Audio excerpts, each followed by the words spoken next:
Kuya Val, may kasunduang ginawa para sa EDSI. Ano kaya ito mga kalingap? At kukuha ng abogado, yan ay ating malalaman at pag-uusapan ngayong araw. Pero bago po ang lahat, mega love shoutout sa ating mga listeners, sa viewers and subscribers, lalo na sa ating mga kababayang OFW. Kamusta po kayo mga kalingap? At kung bago ka pa lang sa aking munting YouTube channel, huwag ka nang mahiyang mag-subscribe, like, share, and comment. Huwag mo na rin kalimutang i-click ang notification bell nang sa ganon ay updated ka sa aking mga paparating na video. At syempre, patuloy po nating suportahan sina Kalingap Rab at ang ating ama ng Kalingap, ang nag-iisang founder, si Kuya Val Santos Matubang. Kung maaari po ay no skip ads nang sa ganon ay mas marami pa tayong malingap na nangangailangan at konting paunawa po. Kung maaari ay tapusin nyo muna ang kabuoang video nang sa ganon ay akma ang ating mga komento. Yun na nga po mga kalingap, alam naman nating lahat na hindi na maitatanggi or hindi na maikakaila na talagang nagmamahalan ang EDSI. Si Papa Eds ay alam naman natin na 28 years old, pwede na mag-settle down, pwede na mag-asawa. Pero dahil po si Biancy ay 17 pa nga lang at hindi pa nga nagdidibo, ay hindi pa pwedeng mangyari yung ating mga gustong mangyari. Hindi pwede nga ipakasal nga, ika nga, hindi pa pwede dahil minor pa lang siya.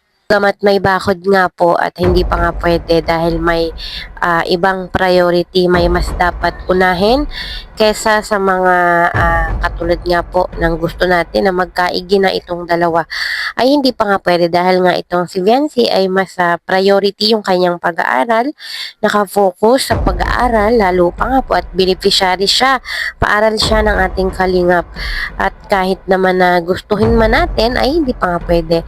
Kumbaga ay may tamang panahon para po diyan. Ano po? At sa kabila ng mainit-init na issue, no, hindi na natapos yung issue dito kay Papa Eds. Pero malinaw sa atin na okay ang EDSI, mahal nila yung isa't isa. Ayos na tayo doon. Kumbaga ay, syempre, wag na lang natin pansinin yung mga issue, mga paratang, gawa namang katotohanan, mga sabi-sabi, mga pambabash. Ang mahalaga ay nagkakaintindihan, nagkakaunawaan, ayos ang EDSI. Yun na po yung importante. Yan na nga po mga kalingap, gumawa ng kasunduan or kontrata itong si Kuya Val dito kay Kalingap Edu, ganun din kay Viancy. Sabi pa nga po ni Kuya Val ay kukuha daw siya ng abogado para sa mga pirmahan. Kumbaga ay para formal. Okay yung kasunduan na meron silang pinagkakasunduan na ganito. Yun na nga po mga kalingap, alam naman natin na may issue nga po dito kay Kalingap Edu. At ang kasunduan nga po, ang kontrata na ginawa ni Kuya Val dito kay Kalingap Edu ay hindi siya pwedeng lumabas ng daet. Lalo na po kung makikipagkita siya sa sponsor, bawal daw po, lalo na kung sila ay pupunta sa hotel.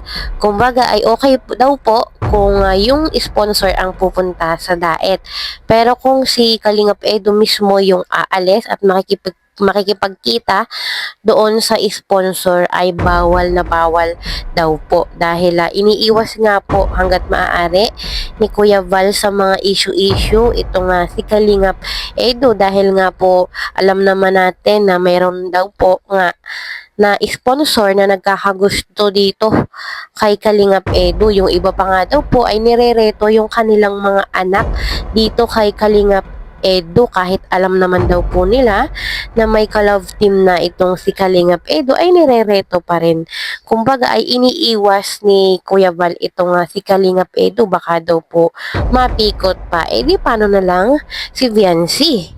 Dito naman po kay Viancy ay bawal siyang magpaligaw. Kumbaga ay ang kasunduan, itong si Papa Eds ay para lang kay Viancy at itong si Viancy ay para lang kay Kalingap Edu. Tapos, ang usapan. Grabe ano po mga kalingap, kahit itong si Kuya Val ay gumawa na ng paraan, gumawa na ng kasunduan o kontrata para lang itong EDSI ay hindi mapaghiwalay. Grabe yung kanyang suporta, wala akong masabi, kumbaga itinali na niya, bawal mapunta sa iba, talagang EDSI lang, wala nang iba. Bagamat hindi po natin alam kung nagloloko lang ba, nagbibiro, or seryoso itong si Kuya Val. Pero syempre, hindi naman niya yun masasabi kung wala nga talagang issue na kumakalat. Kumbaga ay pinoprotektahan niya lang si Kalingap Edo at ito nga pong si Viancy. Kumbaga ay biro man ito or seryoso, ay di maganda rin naman dahil alam naman po natin na kahit tayo ay gusto natin na EDSI lang talaga yung magkatuluyan. Itong si Papa Eds, tsaka itong si Viancy. Pa nga po ni Kuya Val ay kukuha daw siya ng abogado para sa pirmahan. Talagang todo suporta si Kuya Val sa EDSI.